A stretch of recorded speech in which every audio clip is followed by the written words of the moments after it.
ഞാൻ നല്ല നിസ്കാരം നിർവഹിക്കുന്ന ആളാണ്, പക്ഷേ മക്കൾ നിസ്കരിക്കുന്നുണ്ടോ? ആ ബോധമില്ലാത്തവരാണ് കൃത്യമായി നിസ്കരിക്കണ ഉമ്മമാരും ഉപ്പമാരും വരെ. നിങ്ങൾ ആലോചിച്ച് നോക്കി നമ്മുടെ ഒക്കെ വീട്ടിലെ അവസ്ഥ.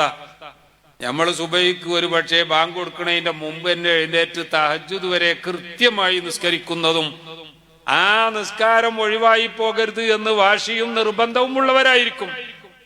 പക്ഷേ +2 പഠിക്കുന്ന, ഡിഗ്രിക്ക് പഠിക്കുന്ന പെൺകുട്ടികൾ ഉണ്ടാകും. അതുപോലെ തന്നെ ഹൈസ്കൂളിലോ ഹയർ സെക്കൻഡറി സ്കൂളിലോ ഒക്കെ പഠിക്കുന്ന ആൺകുട്ടികൾ ഉണ്ടാകും. അവര് മറ്റെല്ലാ വിഷയങ്ങളിലും മുൻപന്തിയിലായിരിക്കും. അവര് ചോദിക്കുന്നതൊക്കെ നമ്മൾ വാങ്ങിക്കൊടുക്കും.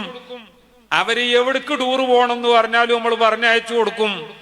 അത് 2 ദിവസമോ 3 ദിവസമോ ഒക്കെ ഊട്ടിയിലോ കൊടൈക്കനാലിലോ ഒക്കെ മറ്റു കുട്ടികളെ കൂടെ പോയി അവിടെ കൂടിയിട്ടാണ് വരിക എന്ന് പറഞ്ഞാലും നമ്മൾ പറഞ്ഞയക്കും. ചോദ്യം പോലും നമ്മളെ ഭാഗത്തുനിന്നുണ്ടാവില്ല.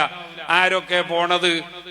ഈ കൂട്ടത്തിൽ ടീച്ചർമാരുണ്ടോ? അതല്ല ഒക്കെ മെയിൽ ടീച്ചേഴ്സ് മാത്രമേ ഉണ്ടാവുള്ളൂ. നിങ്ങൾ ആ ബസ്സിൽ ഒരുമിച്ച് പോകുമ്പോക്കെ നമ്മളെ ദീന് പറഞ്ഞ രീതിയിൽ തന്നെ ആവുമോ? ഇതൊന്നും നമ്മൾ ചോദിക്കൂല. അങ്ങനെ തന്നെ പറഞ്ഞേക്കും. അത് മാത്രമല്ല, സ്വന്തം റൂമിന്റെ തൊട്ടടുത്ത റൂമില് കിടന്നുറങ്ങുന്ന ഈ മക്കളെ നിസ്കരിക്കാൻ പോലും വിളിക്കാത്തവരല്ലേ നമ്മൾ അധികവും.